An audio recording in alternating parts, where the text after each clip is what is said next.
Chapter 4. The Girl Who Fails. The young man fights shy of the girl who makes a dead set after him, was the inelegant, but o'ertrue paragraph I read in the paper not long since. The paragraphist was evidently a man and knew his sex. The girl who runs after a man fails. She more likely disgusts him than flatters him. He does not want her or her attentions when he can have them without the seeking. It is man's province to woo, and his whole nature seems to revolt against a turning of the tables. I call to mind a schoolmate who on this account was a complete failure. She was pretty, bright, even witty, well-educated, moved in good society and had money, but no man wanted her. Her boldness disgusted all of them. When she saw one she fancied, she paid such open court to him that he avoided her. Some time afterwards, when she saw the uselessness of pursuit there, she turned her attentions elsewhere, running after another man. Although naturally attractive, I never knew a man who wanted her. I have known of other girls who have never married for this same reason. It seems to be a common fault. It is a serious one. If you are at all inclined to be forward with men, stop it. You will not only fail to marry, you will lose respect. You gain nothing and lose all. You cheapen yourself and your charms when you throw yourself at a man's head. As it has been decreed from the beginning of the world that man is the head of the woman, so it is decreed that as he shall protect her, he is the one to woo and she the one to be won. You will meet coarse men who will respond to all your advances. They will pay you attention just for the fun of the thing. They will never marry you, and it would be a good lesson to you if you could hear them talk of you among themselves. A man never spares a girl who has no respect for herself. A man whom you run after may even say many tender things to you. He may lead you up to the point where, if you had not begun it, you would have a right to expect him to ask you to marry him. He doesn't, he stops just there. A girl's great charm is a sweet womanly modesty which appears to hide a love she cannot help feeling. It is a great mistake to let your male friends see you with any blemishes upon you. If you have a breaking out on the face, a swollen cheek, a red nose, or anything which disfigures you, hide yourself till it is over. Men like to idealize a girl whom they admire, and they cannot idealize a swollen face or a red nose. I knew a girl who continually had styes on her eyes. She was not wise enough to hide herself at the time, but continued to go out where she would meet her male friends. She has never married, and I have always thought that this is the reason. Another girl had her front teeth drawn, and went about toothless for a while. Other girls do not hesitate to let men see them with their bangs and curl papers. A man will never let you see him with his hair not combed or with his face lathered for shaving. Be tidy always. Have your hair combed, your dress neat, even if it is old. Patches are to be respected, while holes mark the sloven. Always, even if you are scrubbing the floor, be ready to see anyone who comes. The very one in whose eyes you most desire to appear well may come then. Some men have a way of dropping in at such unexpected times. Many a man has been disillusionized by a dirty dress or a frowsy head. Men like a nice appearance. They never want to marry a sloven if they know it. A bright and interesting writer has never married for this reason. Her head is never combed, and there is always a rip somewhere in her dress. Her hands are generally touched off with ink. The independent, self-reliant girl is rarely a favorite with men. A man loves to protect. He does not like a masterful, bossy girl. He does not want to follow as if he were a spaniel. It is a poor specimen of a man who does not want to lead. 3 sisters were left with a very little money at the death of their father. They were self-reliant and thorough business women. They invested their money to such good advantage in real estate that, in a few years, they became wealthy women. They were never married. It would have been impossible for any man with any self-respect to have loved either of them. They were so mannish, independent, and self-reliant. Do not be of the so-called woman's rights order. Men hate strong-minded women who are forever harping on the wrongs of women and of the rights they are going to have. That kind of girl generally does have a wrong, the wrong of being neglected by the sterner sex. A woman's right is a husband, a home, and children. It is her right to have something to love and to make happy. When she wants to usurp a man's place, she is going out of her sphere and makes a failure of her life. If you have a leaning towards woman's rights, erect yourself and lean the other way. If you do not, you are doomed to unattractive spinsterhood, dress reform, and the lecture platform, and to feed on husks. That sweet little wife yonder, who hardly knows who is being voted for, and whose horizon is bounded by her husband, is feeding on corn. She believes that her rights are wifehood and motherhood, and she has them. A self-assertive girl fails. A self-assertive, selfish, self-centered girl is no man's ideal. It is unwomanish as well as unwomanly. A girl who can push ahead and take her own part is generally allowed to do so. It is a mistake to be anything that is unfeminine. Men never admire girls who have masculine characteristics. Only a fool will marry her. Do not ape men in dress or manner. Strive to be womanish and womanly at all times in every way. The attractive woman is womanly sweetness personified. The girl who insists upon attentions gets none. The girl who looks upon her escort as her slave pro tem loses him. You must never treat a man as if he were your servant. He will not stand it from you, although you may be attractive in other ways. His manhood will assert itself, and no matter how much he has loved you, that love will be killed. It is a poor outlook for married happiness. He does not care to wed where he knows he will be henpecked. A poor girl will marry before a wealthy one will. The latter has it written upon her that it costs a mint to keep her. She may be much admired, but she is an expensive luxury. Unless a young man has exceptional means, he must give her up. You will find numbers of unmarried women in the highest society everywhere. Men are afraid to marry the daughters of millionaires, unless a large dowry is going to be among the wedding presents. Extravagant habits, they know, have been her rule. She has never been taught to economize in anything. She must have an establishment as elegant as her father's. She could not think of beginning as humbly as her parents likely did. So she either fails to marry at all or marries late in life, when the death of her parents has given her an independent fortune. A girl who shows her anxiety to marry generally fails to do so. A man feels that it is marriage and not himself that she wants. That wounds his vanity. She is never self-possessed in the society of men. She is so anxious to please that she plans beforehand what she will say. When she says it, it comes out wrong and does not fit in. She is trembling and eager even if she does not run after him. Like vaulting ambition, she o'erleaps herself. Every time you meet her, she has new and fresh hopes. She is waiting always anxiously for a proposal and would accept any man who offered himself regardless of creed, circumstances, character, and condition. The sharp, snubby girl never succeeds. A man will not stay where he is snubbed or where his vanity is wounded. Some girls, especially very young ones, have an idea that they are saying smart things where they are only saying sharp things. You hardly realize what a great mistake you are making when you try to be witty at a man's expense. You only make a greater one when you are cutting in your remarks.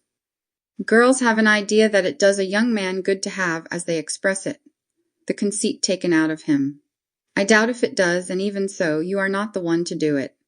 Let him have a good opinion of himself in his youth. Help him to it rather than to try to take it away from him. The outside world will give him knocks enough as he battles his way up in it to take any amount of conceit out of him. Maybe he comes to you sometimes just smarting from one. Let him find for his wounds a balm. Learn to soothe and sympathize instead of hurting. Your tongue is sometimes so unwittingly cruel. Your laugh is so heartless that you make a man with a rhinoceros skin shrink. It all flies back upon your own head, however. You will suffer for it afterwards. It will only drive him from you. Girls often can attract who cannot keep a beau. Notice them. See if they have not sharp tongues and do not love to take the conceit out of a man. He has too good an opinion of himself, but I let him know what I thought of him, I have heard girls say.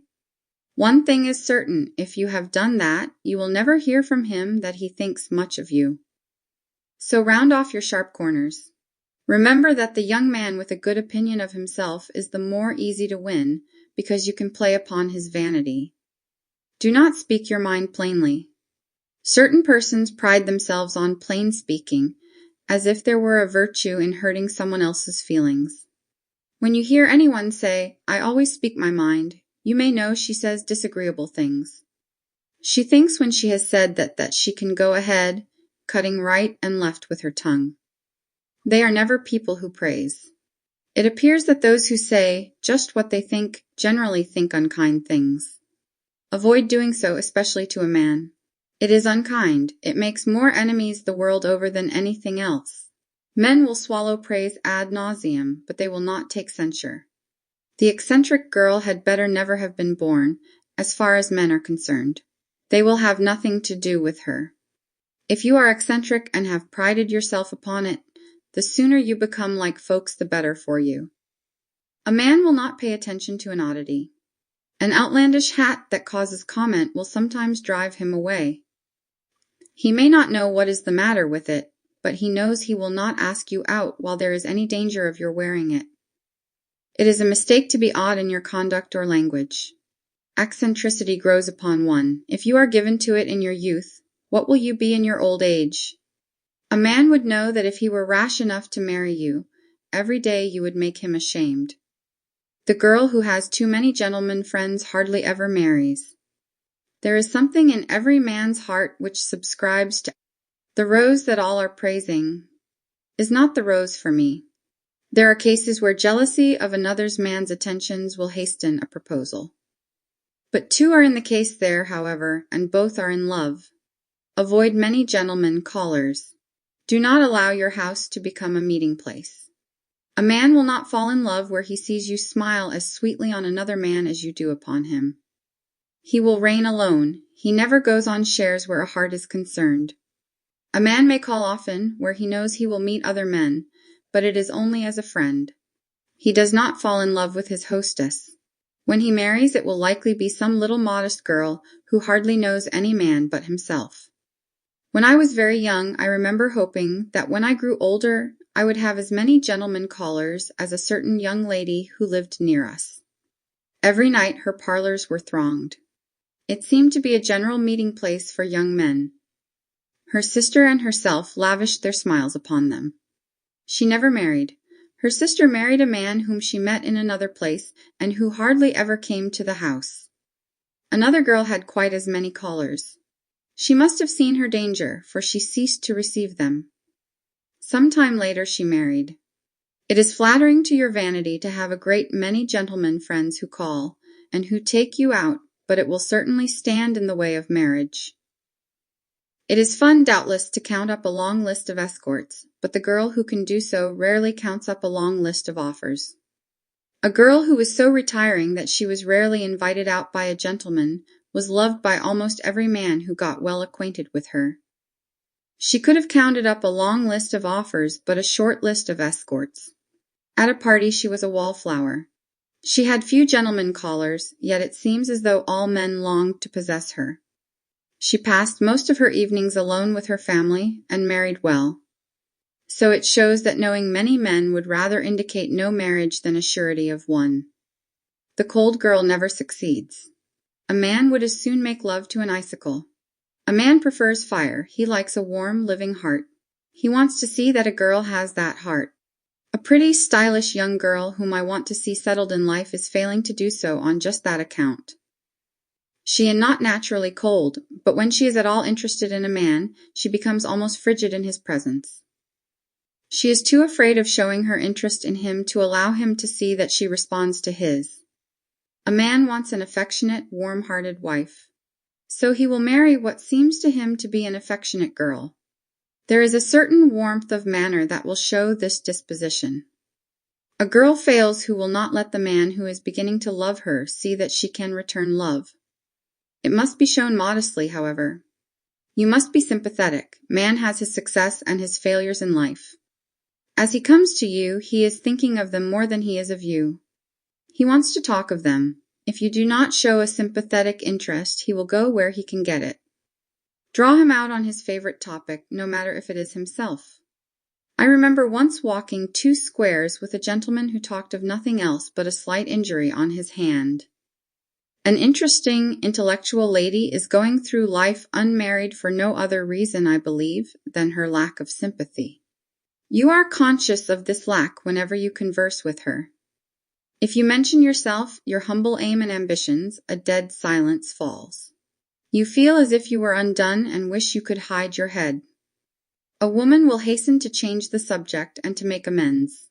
A man leaves and never returns. A man likes to look, as it were, in a mirror. He likes to see himself reflected in the eyes that meet his. He wants to feel that the girl has so much interest in him that she is interested in every word he says about himself. The girl who talks about herself usurps his prerogative. He does not relish that, and her society is stupid to him. I as a man's pronoun, you as a woman's. Very young girls who are filled with themselves and their own affairs are very much given to this. As they grow older, they see it does not do. Bear in mind that no matter how pretty you are or how sweet, if you will talk about yourself to a man, you become as tedious as a twice-told tale vexing the dull ears of a drowsy man. There is an old witticism which tells the truth in a nutshell. What is a bore? A man who talks about himself when you want to talk about yourself. The high-tempered girl fails. A man bent upon matrimony avoids her if he is aware of it. If you have such an infirmity, try to get rid of it as you would a facial blemish. Try harder, for it is indeed far worse than any bodily disfigurement. Our Lord, whose strength is sufficient for you always, will help you to do so. Some girls falsely call it a high spirit. It is anything but that. It is a weak spirit. A girl who gives way to temper has no control over herself. She is weak instead of high and strong. Her doors are always open, and whoever will may come in and upset her. Instead of being proud of it, be ashamed of it. While possessing it, your life is a failure everywhere. A sweet, interesting, lively conversationalist is one thing, and a girl with a long tongue is another. Avoid gossip and meddling. It is a mistake to entertain a gentleman with an account of your neighbor's failings and backslidings. His interests are broader. He rarely stoops to such little things, and they weary him. Men never care for girls who have the reputation for being gossips. Fill your mind with better things. Read and enlarge your powers of conversation. It is a mistake to be inquisitive. While a man likes a girl to be interested in him and in his doings, he does not want to be questioned about them. A walking interrogation point is never a pleasant companion. When you draw him out, it must be with tact. A precise, prim, what we call an old maidish girl is a failure. She is born to a lonely life of spinsterhood. Unless she change, she cannot escape her fate. At heart she may be all that is true and good, but no man will ever find that out. As a rule, men judge of us by outward appearances. They take women more for what they seem to be than for what they are. The good qualities of the prim girl are all lost upon him. With gentlemen, a loud girl never succeeds. She can always attract the attentions of coarse men, but a well-bred man avoids her. He loves modesty. He does not want the girl whom he escorts to be conspicuous by boisterous talking and laughing. He does not want her to be hail fellow well met with every man they meet. It shows she has no modesty. He cannot respect her and will not marry her. It is never nice to be gay or fast. The men whom you attract about you by it are not the men you want to marry. They are the kind who do not want to marry you or anyone else. Loud, conspicuous dressing is never an attraction. Men like stylish, well-dressed girls, but they never like anything that is flashy or that attracts attention. The girl who imagines every man she meets is in love with her rarely is loved by one. This is a common fault with young girls. It comes either from innate silliness or from the reading of too many novels. The worst of it is, she is not even cured of her folly when the men do not propose to her, but do to some other girl. She imagines some insurmountable difficulty was in his way, and that he has only married the other girl out of pique. That is the way it was in the last novel she read. Girls, be sensible. Every man you meet will not fall in love with you. When one does, he will let you know it. Men are not given to sighing in secret over one girl, then marrying another without love. A man who loves you will be open about it. He will not avoid you. He acts on the spot, sometimes without much thought. So when a man does not pay attention to you, rest assured, unless you have offended him, that he does not want to do so. He is not in love with you. He is more likely to pay attention without loving than to love without paying attentions. A vain girl fails. The pretty girl who depends altogether upon her looks and is proud of her beauty rarely marries. I have spoken of this before. It has been thought that in matrimony, as in other fields, the plain-featured girl has the greatest success. A pretty girl starts out with false notions of her charms. She thinks that she has only to be seen to be loved. She overestimates her one gift and does not try to cultivate others. Youths who easily fall in love and as easily out again are caught by a merely pretty face. Men want something more. Let me quote from an article on this subject which I read the other day. Look about you and count the number of faded, thwarted beauties you know, who are embittered dependents, or else late in life have picked up a broken stick in the shape of a partner to help disguise their crippled vanity. In fact, so frequently is this the case that between the ages of 16 and 26, only extraordinary virtue and talent ever saves a belle from grievous folly in her aspirations. So if you are a beauty and wish to marry, I advise you strongly to put aside all vanity and to cultivate the superior charms of your plainer sisters. Never allow your mother to do the courting. There are times when a girl can win a man against his will, and he will never know that it was she who did it. A mother never can do this. A man knows it every time. When he sees her efforts, he is forewarned and on his guard. It is all done in cold blood and deliberately by the mother. The daughter has less deliberation and a great deal of warm blood when she attempts it. He is likely to think, "What an interesting girl. I believe I could get her if I tried, and may try." Of the mother's efforts, he thinks, "That old woman wants me to marry her daughter. I can see through her. I won't do it." A mother may make herself so attractive that, if she were a girl, she would win him. Notwithstanding that, he hardens his heart against the daughter. A lady who, even as a grandmother, is attractive to men, tried in her early married days to win a young man for her sister. He responded quickly to her overtures and seemed glad to come to the house. She thought she was succeeding, when one day he said to her, "I know what you are about. You might as well give it up, you won't accomplish it. If you were not married, however, I would propose to you today." She did give it up. A girl makes a mistake who brags of her conquests. She should never speak of them to anyone. If a man whom you cannot accept offers you his hand, forget that he did so. By your manner to him when you meet afterwards, endeavor to make him forget it.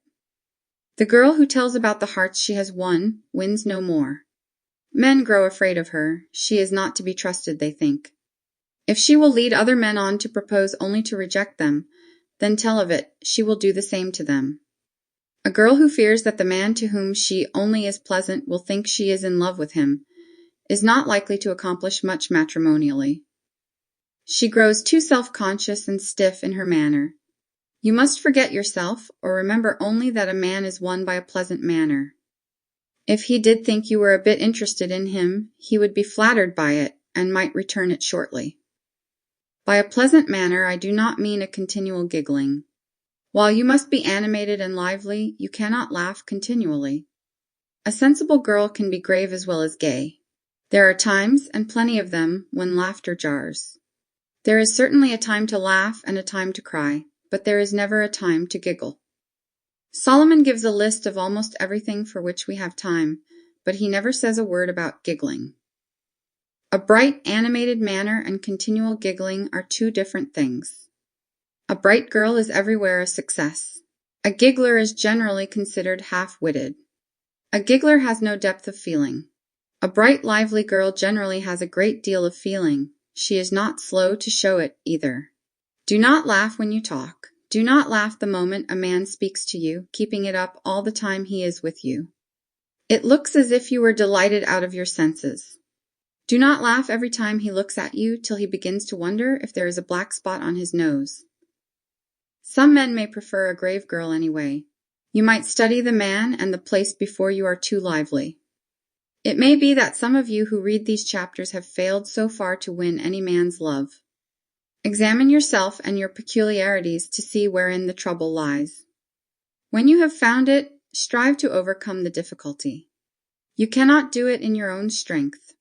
The Lord will help you. He will give you grace to overcome every evil temper, every disagreeable habit, every unlovely manner. If you ask him, he will make you sweet and lovely.